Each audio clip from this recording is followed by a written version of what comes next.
പണ്ടത്തെ കാലം വെച്ച് നോക്കുമ്പോൾ 100% സിസേറിയൻ്റെ റേറ്റ് കൂടിക്കൊണ്ടിരിക്കുകയാണ്.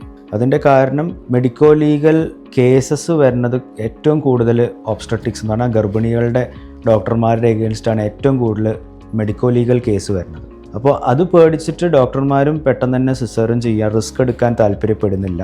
പണ്ടത്തെ കാലത്ത് ഡോക്ടർമാരൊരു ദൈവത്തിനെ പോലെ കണ്ട വ്യക്തികൾ ഇപ്പോഴത്തെ കാലത്ത് അതൊരു ജസ്റ്റ് ഒരു നോർമലായിട്ടുള്ളൊരു ജോബ് പോലെയാണ് കൺസിഡർ ചെയ്യണത്.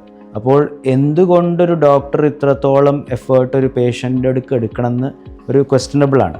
ആ പേഷ്യൻ്റ് അത്രത്തോളം ആഗ്രഹിച്ച ആ ഡോക്ടർ ആഗ്രഹിച്ചിട്ട് വരുമ്പോൾ അതിനനുസരിച്ചുള്ള റെസ്പെക്റ്റും കൊടുക്കുമ്പോൾ ചിലപ്പോൾ അത് തിരിഞ്ഞു വരുമ്പോൾ ആ റെസ്പെക്റ്റ് ഇല്ലാത്ത വരുമ്പോൾ ഡോക്ടർമാർ വെച്ച് നോക്കുമ്പോൾ എന്തിനാണ് ഞങ്ങൾ ഇത്രയും റിസ്ക് എടുക്കേണ്ട ആവശ്യം എന്ന് നോക്കും. കാരണം എന്തെങ്കിലും റിസ്ക് എടുത്തിട്ട് എന്തെങ്കിലും സംഭവിച്ചാൽ പണ്ടത്തെ കാലം പോലെയല്ല. ഇപ്പോൾ ഭയങ്കരമായിട്ട് ഡോക്ടറിനെ അടിക്കുകയോ ഹോസ്പിറ്റലിലെ ഇൻഫ്രാസ്ട്രക്ചർ പൊട്ടിക്കുകയോ അങ്ങനെയൊക്കെയാണ് ഇപ്പോഴത്തെ അവസ്ഥകൾ. അപ്പോൾ അത് പേടിച്ചിട്ടായിരിക്കും ഇപ്പോഴത്തെ കാലത്ത് സിസേറിയൻ റേറ്റ് കൂടുതൽ.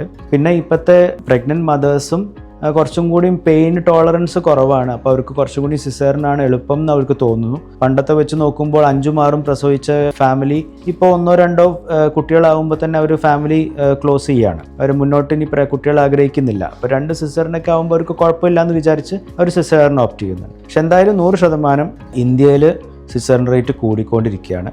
അതിൻ്റെ വേറൊരു കാരണം എന്ന് പറഞ്ഞാൽ എബ്രോഡ് എല്ലാ ഡെലിവറികളും മിക്ക ആൾക്കാരുടെ ഡെലിവറിയും എടുക്കുന്നത് മിഡ്വൈഫ്സാണ്. അപ്പം മിഡ്വൈഫ്സ് എന്ന് പറയുമ്പോൾ ഇവർക്ക് ആകെ പ്രസവം എടുക്കണം മാത്രമാണ് ഇവരുടെ ജോലിയുള്ളൂ. ഒരു പേഷ്യൻ്റ് അനുസരിച്ച് ഒരു മിഡ്വൈഫ് ഉണ്ടാവും. അവർ ആ ഷിഫ്റ്റ് കഴിഞ്ഞ് അടുത്ത മിഡ്വൈഫ് വരും. പക്ഷേ ഇന്ത്യയിൽ ഈ ഡോക്ടർമാർ തന്നെ ഡെലിവറി എടുക്കണം എന്ന് പറയുമ്പോൾ ഈ ഡോക്ടർക്കും ഉണ്ട് വീട്ടിലൊരു കുട്ടിയും കുടുംബവും. ഈ ഡോക്ടർക്കും വീട്ടിൽ പോയിട്ട് ഭക്ഷണവും അതേപോലെ കഴിക്കണം. അപ്പോൾ 24 മണിക്കൂർ ഈ ഡോക്ടർ തന്നെ വന്ന് ഡെലിവറി എടുക്കണം എന്ന് പറയുമ്പോൾ ആ ഡോക്ടർക്കും ഒരു ജീവിതമുണ്ട്. വേറെ നമ്മളിപ്പോൾ ഒരു സിസ്റ്ററിനെ കൊണ്ട് ഡെലിവറി എടുപ്പിക്കുക, ആ സിസ്റ്ററിൻ്റെ ഷിഫ്റ്റ് കഴിഞ്ഞ് അടുത്ത സിസ്റ്റർ വന്ന് ഡെലിവറി എടുക്കും.